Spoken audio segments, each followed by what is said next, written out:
The letter trembled in the firelight, not from the wind that howled through the Thermopylae Pass, but from the hand that held it. Leonidas' 60 years old gray beard, streaked with ash, sat alone by the dying embers. Around him, 300 men slept in their crimson cloaks, shields propped against the ancient stone wall they had rebuilt with their own hands. In 3 days, perhaps less, Persian arrows would blot out the sun. In 3 days, every man sleeping in this narrow corridor would be dead. He dipped his stylus in ink one final time. By the time you read this, I will have done what Sparta made me to do. I do not write to say goodbye. I write so our son knows why. The year was 480 before the Common Era. But to understand why a king chose to die in a mountain pass with the largest army the world had ever seen bearing down upon him, we must go back. Back to when that king was simply a boy. The third son. The one nobody expected to matter. 540 before the Common Era. The rocky hills of Laconia, southern Greece. A small hand gripped a larger one. The boy was 7 years old. His name was Leonidas, which meant lion-like, though he felt more like a lamb being led to slaughter. His mother stood in the doorway of their stone home, her face carved from the same unforgiving rock that surrounded them. She did not cry. Spartan women did not cry. His father, King Anaxandridas, placed a heavy hand on the boy's shoulder. 2 older brothers stood nearby. Cleomenes, the eldest, tall and already showing signs of the cruelty that would one day consume him. Doriaeus II, muscular and resentful, his jaw set in permanent dissatisfaction. The king spoke. His voice carried no warmth. Cleomenes is the heir. Doriaeus is the spare. You, Leonidas, must earn your place. The gates of the Agoge training barracks loomed ahead. Iron hinges, stone walls. Inside those walls, boys became weapons, or they became nothing. There was no middle ground. Leonidas did not look back at his mother. He had been taught this much already. Weakness was death. Hesitation was weakness. He walked forward.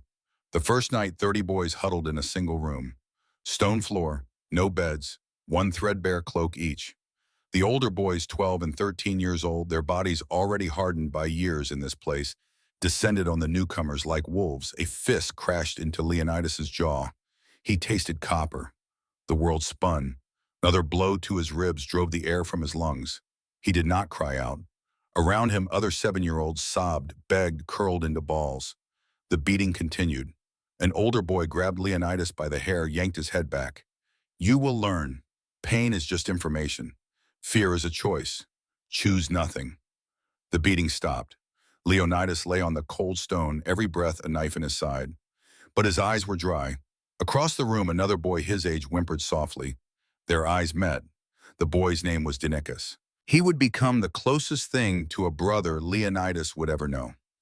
That night, Leonidas stole bread from the kitchen. He had been taught to do this. Theft was not punished. Getting caught was.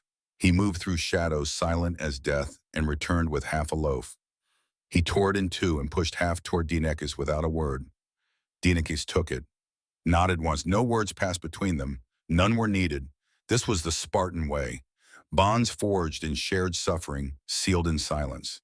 10 years compressed into a nightmare of controlled brutality. Wake before dawn. Run until legs buckled. Fight until knuckles split. Sleep on reeds gathered from the river. Eat only what could be stolen. Survive winter in a single cloak. Watch boys break. Watch boys disappear. But the lesson beneath every beating, every sleepless night, every gnawing hunger was always the same. A Spartan does not fight for himself. He fights for the man beside him. Leonidas learned this in his bones. When Dinikas collapsed during a 20-mile march, Leonidas carried him. When Leonidas was caught stealing and beaten, bloody Dinikas stole ointment for his wounds. They did not speak of gratitude. They did not speak of friendship. They simply stood together. At 17, Leonidas faced his final test. The Crypteia, a secret force of young Spartans sent into the countryside with a simple mission. Hunt, not animals, men. The Helots, the enslaved people who outnumbered their Spartan masters 10 to 1 who worked the fields and fed the city. Any Helot who showed intelligence, strength, or leadership potential was marked for death. The orders were clear. A blacksmith named Thasos had been teaching other Helots to forge weapons in secret. This could not be allowed. Leonidas crept through the olive groves under a moonless sky. 4 other young Spartans moved with him, shadows among shadows. They found the workshop. Inside, Thasos hammered at glowing metal. The sound rang out like a heartbeat. Leonidas watched through a gap in the wooden wall. The blacksmith was perhaps 30 years old. Strong, capable, exactly the kind of Helot who could lead a rebellion if given the chance. Kill him. The whisper came from one of the other boys. Leonidas did not hesitate. He had learned not to hesitate. He moved around the building, found the door slipped inside. Thasos looked up, saw the knife, opened his mouth to shout. Leonidas drove the blade up under the rib cage, angled toward the heart. Thasos gasped, died, fell. Leonidas stood over the body. His hand did not shake. He felt nothing, not triumph, not guilt, nothing. He had been taught to feel nothing. Back at the barracks, the other boys celebrated. Leonidas sat apart cleaning the blade.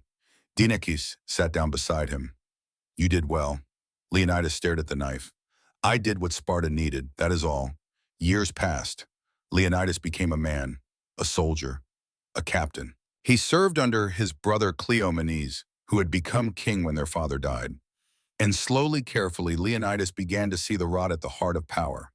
Cleomenes was brilliant, ruthless, and utterly mad.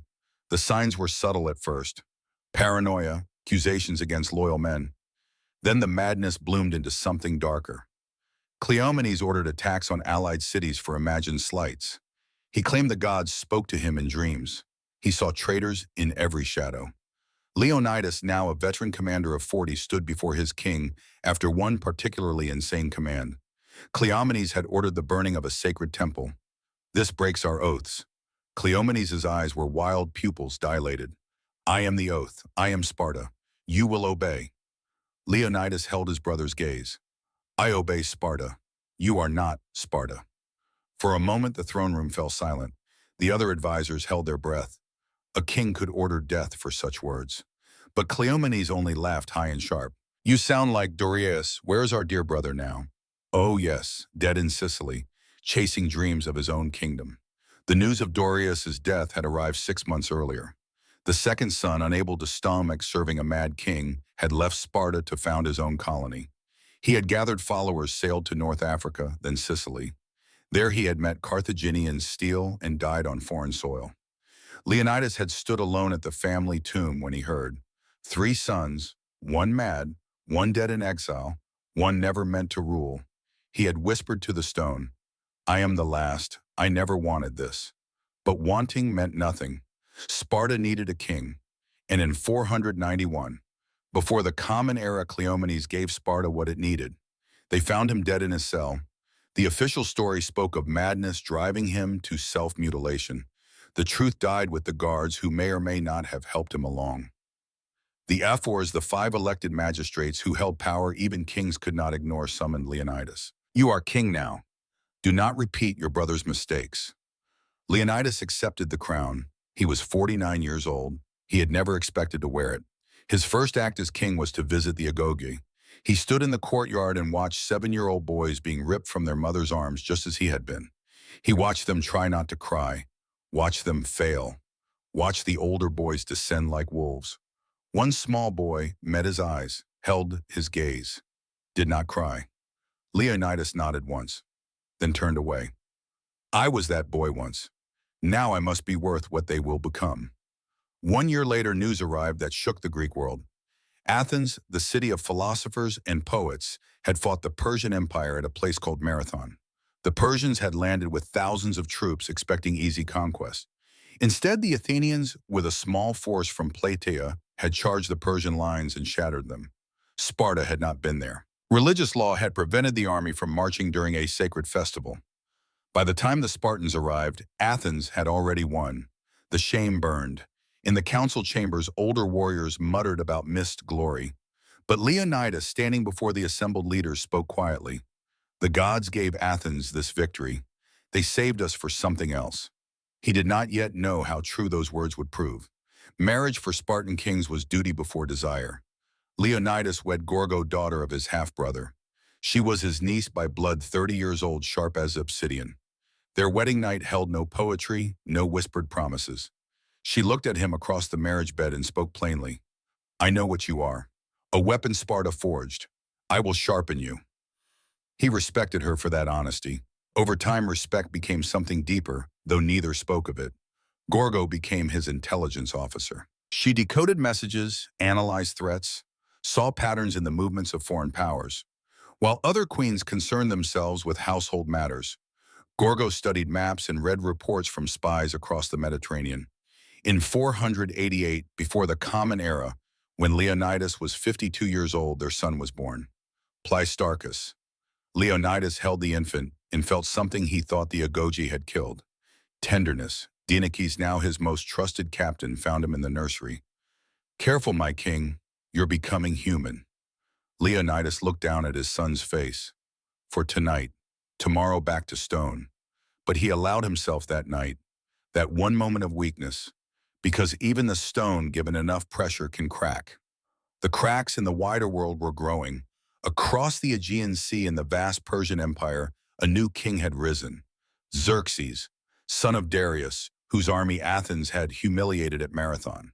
Xerxes inherited his father's throne and his father's unfinished rage. For years, reports filtered back to Sparta. The Persians were building, gathering troops from every corner of their empire. Egyptians, Phoenicians, Medes, immortals. The numbers were staggering. Some scouts claimed 200,000 soldiers. Others said more. In 481, before the Common Era, the reports became reality. Persian envoys arrived in Greek cities carrying a simple demand: earth and water, the symbols of submission. Kneel to the King of Kings or be destroyed. Many cities knelt. The envoys came to Sparta. They stood before the ephors and the kings and made their demand. The great king Xerxes requires earth and water. Submit and live. The council chamber erupted in argument. Some ephors advocated negotiation. The Persian army was too large. Resistance was suicide. Better to bend than break. Leonidas stood. The room fell silent. If we kneel now, everything our sons endure in the Agoge means nothing. An ephor challenged him. And if we resist, if we all die, then we die free. And our sons will know that freedom is worth dying for. The vote was called. Leonidas gave his order. The envoys were seized, dragged to the deep well at the edge of the city, the same well where Spartans had thrown Persian envoys a generation before. If you want earth and water from Sparta, you will find it at the bottom. They threw the envoys in. The die was cast. Xerxes would come, and he would come with everything. Leonidas unrolled the maps. Thermopylae, the hot gates, a narrow coastal pass where the mountains met the sea, at its narrowest point perhaps 15 meters wide, narrow enough that numbers would mean nothing, narrow enough that 300 men could hold back an army if they were willing to die. Leonidas traced the path with one scarred finger. Gorgo stood beside him, reading the map with a tactician's eye. You know what the oracle will say? He did, but duty demanded he ask anyway. In the spring of 480, before the Common Era, Leonidas traveled alone to Delphi. The oracle of Apollo sat above her sacred chasm, breathing vapors that carried prophetic visions, or madness, sometimes both. She spoke in a voice not her own. The lion and the lamb stand at the gate. One will feed the wolves, one will break their teeth. Sparta will fall unless the blood of Heracles falls first. Leonidas knelt before her. How do I save Sparta? The oracle's eyes rolled back white. You already know. You have always known. He did know. He had known since he was 7 years old, standing at the gates of the Agoge. Some men were born to live. Others were born to buy life with their deaths. On the walk back to Sparta, he stopped at a roadside shrine to Heracles, his divine ancestor. He knelt in the dust. Give me strength. Not to win, but to buy time. When he returned, the religious crisis was in full bloom.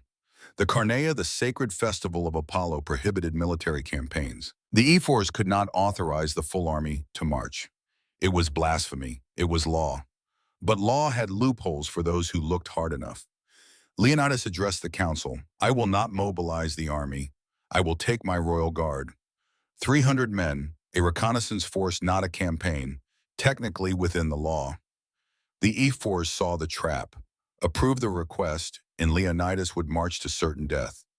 Deny it, and Sparta would be seen as hiding behind religious excuses while Greece burned. They approved, but Leonidas added one final requirement. Only men with living sons may volunteer. The room fell silent.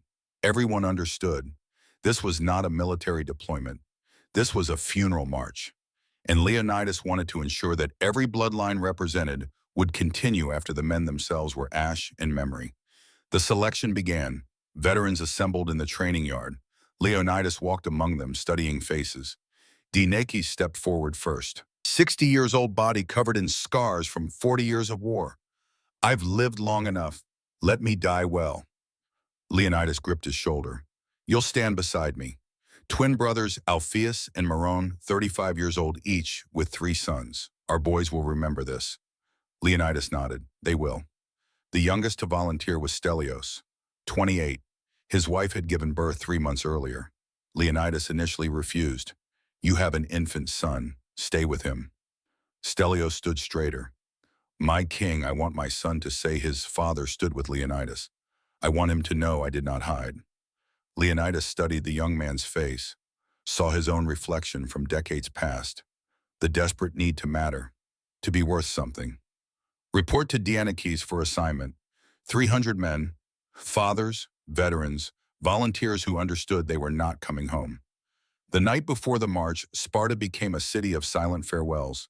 No tears, no dramatic proclamations. Spartan wives handed their husbands their shields with the traditional words, with it or on it, come back carrying your shield in victory, or be carried home dead upon it. Those were the only acceptable options. Gorgo met Leonidas in their private chambers. She did not embrace him. She stood hands at her sides and asked the only question that mattered. What shall I do? He had prepared for this. Raise our son to be better than me. She almost smiled. Impossible. But I will try. He wanted to say more. Wanted to tell her that in all his years of deliberate emotional death, she had somehow made him feel alive.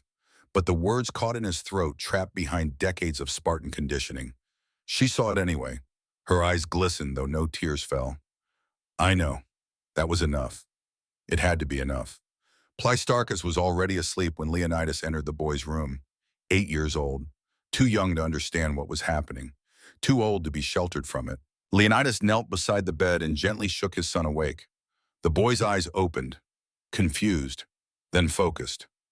Father Leonidas pulled a small knife from his belt, the blade that had killed Thesosos, the blacksmith, 37 years earlier. The blade that had made him a man in Sparta's eyes. Do you know why I must go? Pleistarchus rubbed his eyes. Because Sparta needs you, Leonidas shook his head. No, because if I don't go, men like you will have to go when you are grown. I go, so you might not have to. He placed the knife in his son's small hand. This killed my first enemy. One day it will kill yours, but not today. Today you are a boy. Stay a boy as long as you can. Pleistarchus gripped the knife, nodded, trying to be brave, trying not to cry. Leonidas kissed his son's forehead. The only time in the boy's life he would do so. Sleep now. He left before his own resolve could crack. At dawn, 300 men in crimson cloaks assembled in perfect silence. No speeches, no fanfare. They simply formed ranks and began to march. North, toward the hot gates, toward immortality or oblivion. In the end, both. The march north took days. 300 Spartans moved in disciplined silence, crimson cloaks swaying in rhythm with their steps. They were not young men seeking glory. Their average age was 40, some were 50. Dinakis was 60, his joints stiff with old wounds, but his eyes sharp as ever. Other Greek forces joined them along the way. From Thebes came 400 hoplites, though Leonidas trusted them about as far as he could throw a bull. Thebes had always played both sides, weighing which way to lean based on who seemed strongest. These men were hostages as much as allies. From Thespiae came 700 men. Their commander, a gray-haired veteran named Demophilus, approached Leonidas at the evening camp. We have no obligation to die with you. Leonidas studied the man. No, you do not. Then why are you here? Because some things are worth dying for. You will discover what those are soon enough. Demophilus smiled grimly. Then we stay. In total, just over 7,000 men assembled at the approach to Thermopylae. It was a fraction of what the various city-states had promised. Fear, politics, and religious excuses had whittled the force down to a token resistance. But Leonidas had known this would happen. He had counted on it. A large army would feel obligated to win. A small army had no such illusions. They could focus on the only mission that mattered: buy time. As they approached the pass, Leonidas saw it with fresh eyes. The ancient geographer had not lied. The mountains rose sheer on the left, too steep for an army to climb. The sea pressed close on the right, leaving a strip of flat ground barely wide enough for a cart. At the narrowest point, perhaps 15 meters separated cliff from wave. Dinex whistled low. Good ground. Leonidas nodded. Good ground to die on. Good ground to kill on. Both. The remains of an old Phocian wall crossed the narrowest section. Time and weather had reduced it to rubble. Leonidas ordered it rebuilt. The men worked through the night, hauling stone, stacking it shoulder high. Behind that wall, shields could lock. Spears could thrust. Numbers would mean nothing. As they worked, scouts arrived with reports that turned the blood cold. The Persian army had been spotted. The dust cloud it raised stretched to the horizon. The column took hours to pass any given point. Horses, camels, elephants, supply wagons that stretched for miles, and soldiers beyond counting. The scouts estimated 200,000, maybe more. For every Greek standing at Thermopylae, there were 30 Persians. Some of the allied troops began to mutter. Fear rippled through the ranks like disease. Leonidas walked among them, his presence alone a kind of authority. He did not give speeches. He simply met men's eyes, nodded, kept walking. One young Corinthian soldier, barely 20, worked up the courage to approach. My king, how can we possibly stop them? Leonidas paused, studied the boy. We cannot stop them. We can only make them bleed for every step. That is enough, but there are so many. The past does not care how many they are. It only cares how many can fit in it at once. And that number is very small. The boy nodded, not entirely convinced, but steadied by the king's certainty. As the sun set on their second day at Thermopylae, the Persian army finally appeared. First the dust cloud, then shapes within it, then the terrible reality of what was coming. It was not an army, it was a migration, a moving city of soldiers from every corner of the known world. Xerxes had conscripted troops from Egypt, Phoenicia, India, Ethiopia, 1,000 different armor styles, 100 different languages, united only in service to the King of Kings. The Persians made camp at the far end of the pass, just out of bowshot. Their campfires stretched for miles. That night, the Greeks could hear them, singing, laughing, the sound of an army that had never known defeat. Leonidas sat apart from his men, sharpening his spear. Dinex joined him. Should we be worried that they sound so confident? Confidence without experience is just ignorance wearing a crown. You think they have not fought hard battles? I think they have never fought Spartans. The next morning, a Persian herald rode forward under a white flag. He was young, arrogant, armored in gold that caught the morning sun. He sat on his horse and looked down at the Greeks with barely concealed contempt. The great King Xerxes, King of Kings, of the Aryans, extends his mercy. Surrender your weapons. Kneel. You will be allowed to live as subjects of the empire. Silence. The Greeks stared. Then Leonidas stepped forward. 60 years old, gray beard, scarred hands. He looked up at the herald and spoke 2 words in Greek. Molon lebe. The herald frowned. I do not understand. Atin. Leonidas repeated it slowly, letting each syllable carry its full weight. Molon lebe, come and take them. The herald's face flushed. You choose death, Leonidas smiled. It was not a pleasant smile. I chose this 20 years ago. Your king is just late. The herald wheeled his horse and galloped back to the Persian lines. Leonidas watched him go. Dinex chuckled. Think he understood? He will. That afternoon, Xerxes himself arrived. The King of Kings traveled with a massive retinue. His throne was portable, carried on the shoulders of a dozen slaves positioned on a hill overlooking the pass. From there, he could watch the battle like a theatrical performance. He sent a scout forward first. The man crept close enough to observe the Greek lines, then reported back. What he described made Xerxes laugh. They are combing their hair, my lord, braiding it, as if preparing for a festival. It was a Spartan tradition. Before battle, before death, a warrior prepared his body as if for a religious ceremony. Leonidas and his men sat calmly, working olive oil through their long hair, braiding it back from their faces. To the Persians, it looked like vanity. To the Spartans, it was ritual, the last act of civilized men before becoming instruments of slaughter. Xerxes could not comprehend it. Surely once these Greeks saw his army in full array, they would panic. They would scatter. No sane men would stand against such overwhelming force.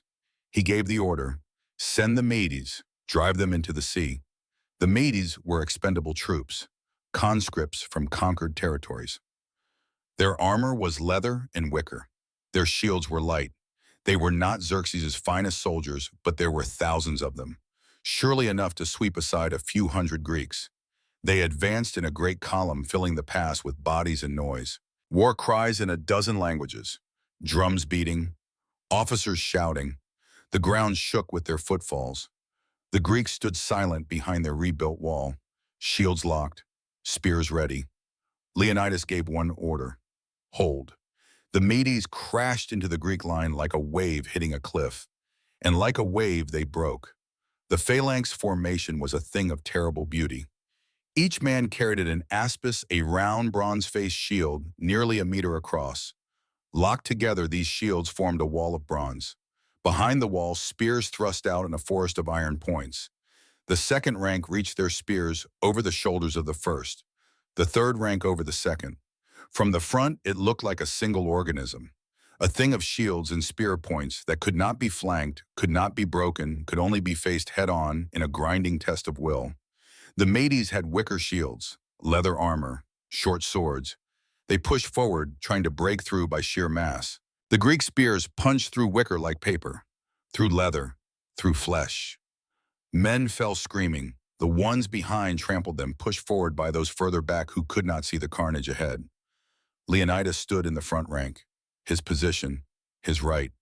Beside him, Dinakes. On his left, Alpheus. Around them, the men they had trained with, fought with, lived with for decades. They moved as one. When the front rank tired, the rear ranks rotated forward seamlessly. Fresh spears, fresh strength. The grinding continued. The Persians could not rotate. Their formations were too dense, too chaotic. Men fought until they collapsed from exhaustion or died. Those who tried to retreat were shoved forward by commanders behind them. By midday, the Medes broke. The survivors fled back to the Persian lines, leaving the pass choked with bodies. The Spartans remained in formation, breathing hard, spattered with blood, unbroken. Xerxes stood from his throne, sat back down, stood again. Impossible, his generals assured him. The Greeks had been lucky. The Medes were not his finest troops. Send the immortals, the 10,000 elite warriors who formed the core of the Persian army. They had broken every enemy they had ever faced. At dusk, the immortals advanced, better armored than the Medes, better disciplined. They marched in perfect formation, spears glittering in the fading light. The Greeks let them come. Leonidas paced behind the phalanx, speaking quietly. They die the same as anyone. Bronze cares nothing for reputation. The immortals hit the line. For the first time, the Greeks were pushed back, inches, then feet. The immortals were skilled, coordinated. They fought with the precision of professionals, but they had never faced Spartans. Leonidas gave the signal. The phalanx appeared to buckle. The front rank stumbled backward. The immortals saw victory and surged forward, breaking their formation to pursue. Then Leonidas shouted one word. Now the phalanx reversed. The stumbling Greeks suddenly charged forward, shields slamming into the pursuing Persians. Spears drove into exposed sides. The immortals, caught between advance and retreat, died in piles. The tactic was called the feigned retreat. It required absolute discipline, absolute trust. One man breaking formation at the wrong moment would doom them all. But these were Spartans. They had practiced this maneuver 10,000 times. They executed it perfectly. By nightfall, the immortals withdrew, 2,000 of them dead, the rest shaken. Xerxes stood from his throne 3 times that day, each time in disbelief, each time forced to accept that his finest troops could not break a few hundred Greeks. That night, the Greek camp was quiet. Men tended wounds, sharpened dulled blades. A few had died. Dinakes moved among them, offering quiet words. Leonidas sat apart, staring at the Persian campfires. One of the Thespian soldiers approached, hesitant. My king, Leonidas looked up. We expected to die today. Leonidas nodded. Today is not done yet. Tomorrow will come. And the day after. We will die when we have bought enough time. Not before. How much time is enough? However long it takes for the Greek fleet to win at Salamis. However long Athens needs to evacuate. However long it takes for Sparta to mobilize the real army. We are not here to win. We are here to delay. The soldier nodded slowly, understanding settling over him like a cloak. Then we are already winning. Yes, we are already winning. On the second day, Xerxes tried different tactics. He sent cavalry to try to flank around the cliffs. The horses broke their legs on the rocks. He sent archers to rain arrows down on the phalanx. The Greeks raised their shields and waited out the volleys, losing only a handful of men. He sent more immortals. They died. He sent Egyptians, Phoenicians, Indians. They all died in the same narrow space, crushed against the bronze wall that would not break. By evening of the second day, Persian casualties numbered in the thousands. Greek losses were in the dozens. The mathematics were unsustainable. At this rate, Xerxes would lose his entire army before he broke through. But wars are not won by mathematics alone. They are won by treachery. His name was Ephialtes, a local Greek born in the region of Melis. His body was twisted, hunched. Sparta had rejected him from military service, as they rejected all who did not meet their physical standards. He had nursed that rejection his entire life, let it fester into hate. When the Persian army arrived, he saw opportunity. He approached the Persian camp under cover of darkness. The guards brought him to Hydarnes, the general commanding the immortals. Ephialtes offered information. A mountain path, the Enopeia Trail. It wound through the hills and came down behind the Greek position. A flanking route. Hydarnes brought him to Xerxes. The king of kings studied the deformed Greek with interest. Why do you betray your own people? Ephialtes smiled bitterly. They are not my people.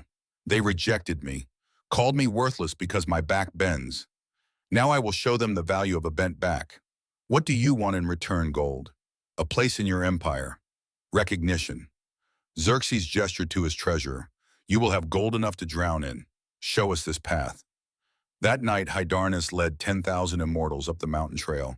Ephialtes guided them through the darkness. The trail was narrow, treacherous, but passable. Leonidas had known about this trail. He was not foolish enough to think Thermopylae was impregnable. He had posted 1,000 Phocian soldiers on the heights to guard it. Their orders were simple. Hold the trail, do not let anyone pass. But the Phocians were not Spartans. When they heard the immortals coming through the darkness, boots crunching on stone armor, clinking, they panicked. Instead of holding the trail, they retreated to higher ground to defend themselves. They left the path open. Hydarnes had no interest in fighting them. He left a small force to keep them pinned and push the main column forward. By dawn, they would be behind the Greek position. The hot gates would become a killing box. Trapped between two forces, the Greeks would be annihilated. Just before dawn, a runner reached the Greek camp, breathless, terrified. They are behind us. The Persians are coming down from the mountain. The allied commanders rushed to Leonidas, panic in their voices. We must retreat, now, before we are surrounded. Leonidas stood, walked to the edge of the camp, looked up at the mountain. Somewhere up there, 10,000 immortals were descending. In front, 200,000 Persians waited for dawn. He turned back to the commanders. Those who wish to leave may do so. Go, rejoin your cities, fight another day. You are released from your oaths. The Corinthians left immediately. Then the Arcadians, the Locrians, others. Within an hour, 5,000 men had withdrawn south. Only two forces remained. The Thespians. Demophilus stood before his 700 men. We could leave. We have permission. But I will not. Thespiae lies directly south of this pass. If the Persians break through unopposed, my city will be the first to burn. My family is there. My sons. I will buy them time. He looked at his men. Any who wish to leave may do so. I will not judge you. Not one man moved. We stay. Leonidas nodded to Demophilus. No words passed between them. None were needed. The Spartans, of course, never even considered leaving. Dieneces found Leonidas sharpening his spear. So, today then, Leonidas tested the edge with his thumb. Today. Is there anything you want to say? To the men, Leonidas looked up. 300 Spartans prepared their equipment in silence, checking shield straps, tightening helmet straps. The quiet professionalism of men who had accepted their deaths. They know what needs to be said. Words are for those who doubt. Diniki smiled. Then I will see you in the underworld. Save me a seat beside you. As the sun rose, Leonidas gathered his men one final time. They stood in formation, crimson cloaks bright in the dawn light. He walked along the front rank, meeting each man's eyes. When he reached the center, he stopped, spoke quietly, but every man heard. Spartans, eat well. Tonight we dine in Hades. No cheers, no battle cries, just silent understanding. They ate bread, cheese, olives, the last meal of the condemned, and then they picked up their shields and prepared to write themselves into legend. The decision was made without discussion. 300 Spartans, 700 Thespians, 400 Theban hostages, against an army that stretched to the horizon. The mathematics were clear. The outcome was certain. What remained was only the manner of dying. Leonidas stood before the wall they had built, the wall they had held for 2 days. Behind it, they could form a phalanx. They could hold for hours, perhaps, delay the inevitable, die on the defensive. He turned to his men. We could wait here. Let them come to us. Silence, then Dinix spoke. Or we attack. A ripple went through the ranks, not fear, something else, something like relief. The waiting was over. The calculation was done. Now came the simple part, the dying. The vote was instantaneous, every hand raised, every man choosing to die on his feet, moving forward, deciding who he would take with him into the dark. Leonidas turned to face the Persian lines. Xerxes sat on his throne in the distance, watching, waiting to see how the Greeks would spend their final hours. Leonidas gave the order that would be remembered for 3,000 years. Forward, they advanced beyond the wall, into the open ground. The Persians saw them coming and could not believe it. 1,000 men attacking 200,000. It was madness. It was suicide. It was Sparta. The phalanx did not charge wildly. It moved with the same terrible precision it had shown for 2 days. Shields locked, spears leveled. Each man's right side protected by his neighbor's shield. Each man's left arm carrying the shield that protected his neighbor. A machine of bronze and iron and human will. They hit the Persian front line like a hammer striking glass. The Spartans did not aim for the common soldiers. They targeted officers. Men in ornate armor, men carrying standards, men whose deaths would create chaos. Leonidas himself fought like a demon unleashed. His spear drove through a Persian captain's throat. The man fell. Leonidas stepped over him, blocked a sword with his shield, thrust his spear into another man's chest, pulled it free, blocked, thrust, moved forward. Beside him, Dinakes fought with the efficiency of 40 years' experience. No wasted movement, every action purposeful. Block, kill, step, repeat. The Persians could not understand what they were fighting. These men were surrounded, doomed, yet they fought as if they had already won. There was no hesitation, no fear in their eyes, only a kind of terrible focus. An arrow hit Leonidas in the shoulder. He grunted, broke off the shaft, kept fighting. His spear shattered against a Persian shield. He drew his xiphos, the short Spartan sword, and continued forward. A spear thrust caught him in the side. The bronze point punched through his bronze cuirass, grated against his ribs. He grabbed the spear shaft, pulled the attacker closer, and drove his sword into the man's face. Pulled it free, turned, blocked another strike. He was bleeding now, from multiple wounds. The world started to narrow, focus becoming tunnel vision. One more, just one more. A Persian nobleman charged forward, rich armor, probably one of Xerxes' brothers, though Leonidas did not know and did not care. The man swung a curved sword at Leonidas' head. Leonidas ducked, felt the blade pass overhead, and drove his sword up under the man's arm, into the gap in the armor. The nobleman screamed, fell. Leonidas tried to pull his sword free. It was stuck. He released it, reached for a fallen spear. His legs buckled. When did the ground get so close he was on his knees? That seemed wrong. Spartans did not kneel. He tried to stand, could not. There was a spear in his chest. He looked down at it, almost curious. When had that happened? Dinix was there suddenly. And Alphaeus, and others, they formed a circle around him. fighting off the Persians who saw the Spartan king down and surged forward to claim the prize. Leonidas tried to speak, tasted copper, blood in his lungs. He had seen this before. Punctured lung, minutes left, maybe less. He looked up at Dinekis, his oldest friend, the boy who had shared bread in the Agoge barracks 53 years ago. Dinekis was crying. Leonidas had never seen him cry. He tried to smile, could not manage it, but he thought Dinekis understood anyway. The world was getting darker, the sounds of battle fading. He thought of Gorgo, hoped she would receive his letter, hoped Pleistarchus would understand. Some men live long lives, comfortable lives. They die in their beds surrounded by family and are forgotten before the funeral pyres burn out. I am not one of those men. The darkness took him. The Spartans saw their king fall. They did not break. They did not waver. They pulled tighter, formed a circle around Leonidas's body.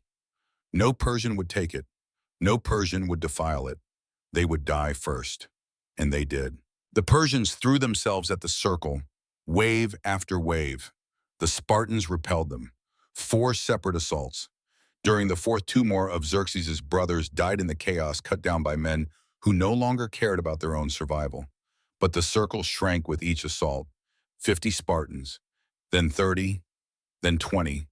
They dragged Leonidas's body back step by step, fighting for every meter of ground. The Thespians died alongside them. Brothers in death, if not in birth. There was a small rise at the rear of the pass, a hillock barely worthy of the name. The survivors reached it. Perhaps 80 men total, all wounded, weapons broken or lost, shields cracked and useless. They formed a final circle, back to back. The Thebans, seeing the end coming, threw down their weapons and tried to surrender. The Persians cut them down anyway. No mercy now. Too much blood had been spilled. Xerxes watched from his throne. His generals waited for the order to finish it. He could send in more troops, more immortals, but every assault had cost him hundreds of men. These Greeks were down to bare hands and broken spears. There was a simpler way. He gave the order. Archers, bury them. 1,000 bowmen formed ranks. Drew. The sky went black. On the hill, Dinekis looked up at the shadow of death descending. He laughed. The sound was almost hysterical. Remember, I said we would fight in the shade. The arrows fell. Men died standing, propped upright by the shafts through their bodies. Some tried to pull the arrows out and charge. They made it 3 steps before the next volley hit. Dinekis took an arrow through the throat, fell to his knees, clawed at it, could not breathe, could not speak. His eyes found the place where Leonidas lay. He crawled toward it, reaching, trying to get closer. He died 6 feet away, hand outstretched. The volleys continued until nothing moved on the hill. Then the Persians waited, making sure. An hour passed. Finally they advanced. The hill was carpeted with the dead. Crimson cloaks soaked black with blood, bodies bristling with arrows like grotesque porcupines. Bronze armor cracked and dented, faces frozen in final defiance. They found Leonidas in the center, his body torn by multiple wounds, his hand still gripping a broken spear. Xerxes came down from his throne, walked through the carnage, looked at the Spartan king. This man had cost him 3 days, thousands of soldiers, his reputation, his brothers. He was shaking with rage. Behead him. Mount his head on a spike. Leave the body for the days. His advisors hesitated. Mutilating the dead was considered barbaric. It invited the anger of the gods.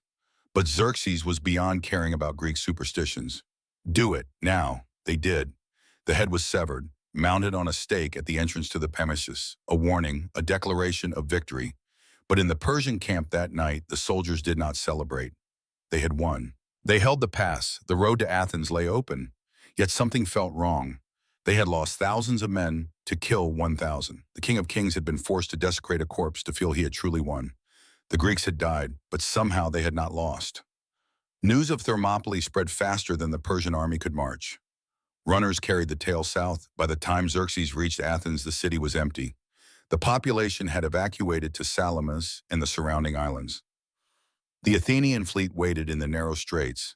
Themistocles, the Athenian commander, had used the time Leonidas bought. 3 days, 3 precious days to complete the evacuation, to position the fleet, to prepare the trap. When the Persian navy sailed into the Straits of Salamis, the Greek triremes were waiting. In the confined waters, the Persian numerical advantage became a liability. Ships crashed into each other. Greek bronze rams punched through Persian hulls. By sunset, the Persian fleet was in ruins.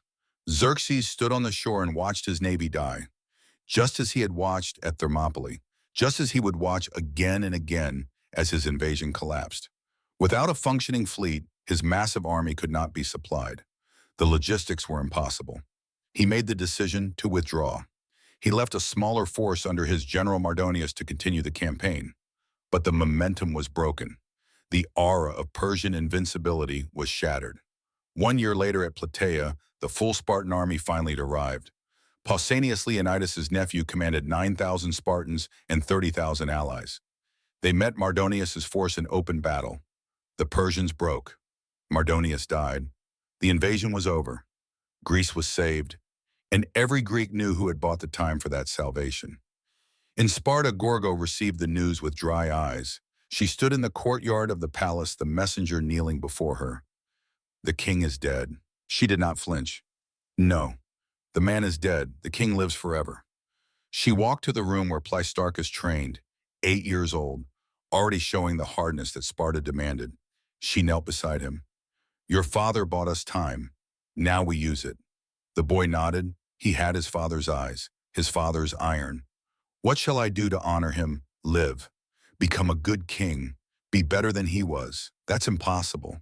She almost smiled, then fail magnificently trying. Years later, they erected a monument at Thermopylae, a stone lion, and beneath it, words that would be repeated for 3,000 years. Go tell the Spartans, stranger passing by, that here, obedient to their laws, we lie.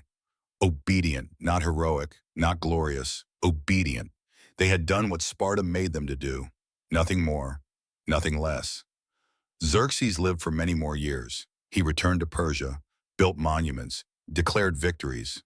But he never spoke of Greece. He never returned. The empire he commanded survived him, but not by much. Time erased his monuments, crumbled his palaces, forgot his name. But Leonidas endured. The third son, the unexpected king, the man who learned to die at 7 years old and finally got his chance at 60. In the modern age, tourists visit Thermopylae. The landscape has changed. The sea has receded. The pass is wider now.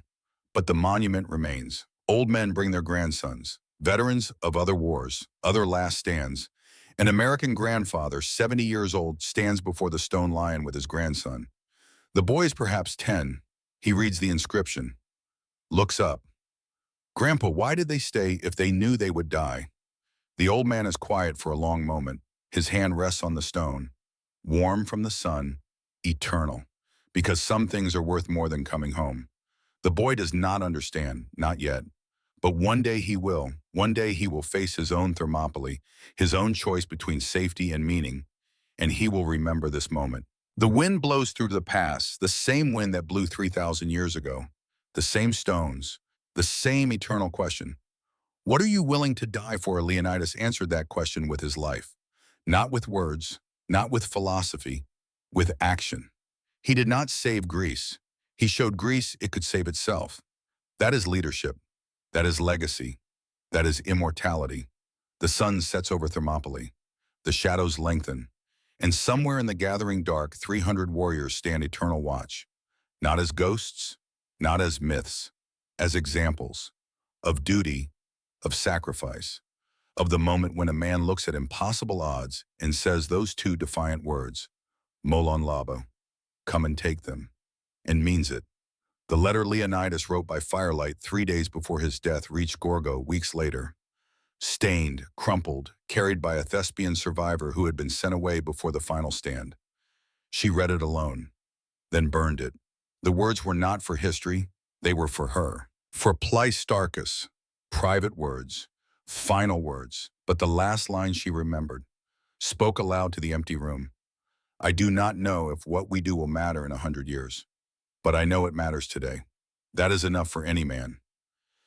Teach our son this. She did. And Pleistarchus became a good king, not a great one, but a good one. He ruled wisely, died peacefully in his bed, had many children. The bloodline continued. The lesson endured. Some men change the world by living long lives. Others change it by choosing the right moment to die. Leonidas chose his moment, and in dying he became more powerful than Xerxes could possibly imagine. The King of Kings commanded millions, built an empire, shaped continents. And he is a footnote. Leonidas commanded 300, held a pass for 3 days, died on a forgotten hillock. And he is legend. That is the final joke. The cosmic irony. Xerxes tried to erase Leonidas, severed his head, desecrated his body, declared victory. Instead, he carved Leonidas deeper into human memory than any monument ever could. The last king of Sparta who mattered died 3,000 years ago. But walk into any gym, any military base, any place where men test themselves against their limits. Mention Thermopylae. Watch the recognition flash in their eyes. They know. They remember. Not the history, not the tactics, the meaning. Stand. Fight.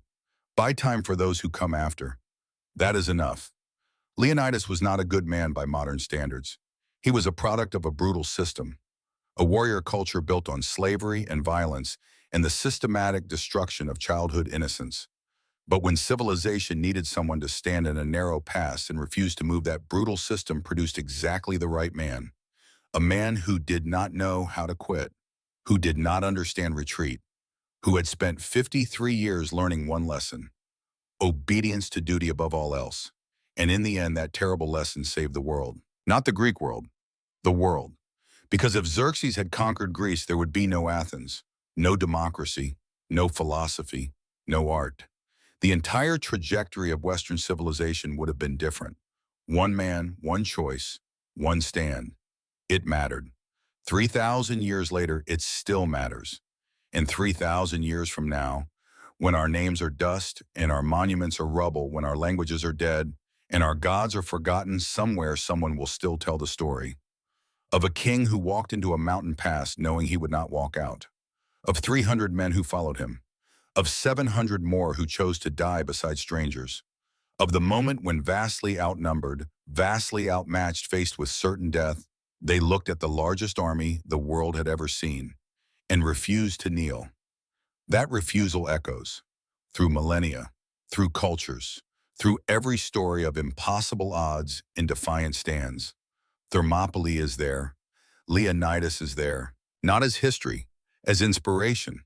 You will face your Thermopylae. It will not look like a mountain pass. It will not involve spears and shields. But it will come, the moment when the easy path is retreat, when the smart choice is surrender, when every rational voice says flee. In that moment, remember the third son who became king. Remember the old man with the gray beard who wrote a letter by firelight and then picked up his spear one final time. Remember what he chose, and choose accordingly. The story is finished. The battle is long over. The bones are dust, but the choice remains. Eternal waiting. Will you stand or will you run? Leonidas answered. 300 men answered. 700 Thespians answered. Now it is your turn. The hot gates are calling. They are always calling.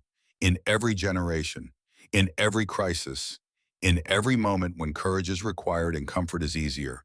Answer the call, stand your ground. Buy time for those who come after. That is the lesson. That is the legacy. That is Thermopylae. Not victory, not survival. Something harder, something rarer. Meaning, Molon, Labe, come and take them. And if they come, make them bleed for it. Every step, every breath, every inch of ground. That is enough. That has always been enough. That will always be enough. The end.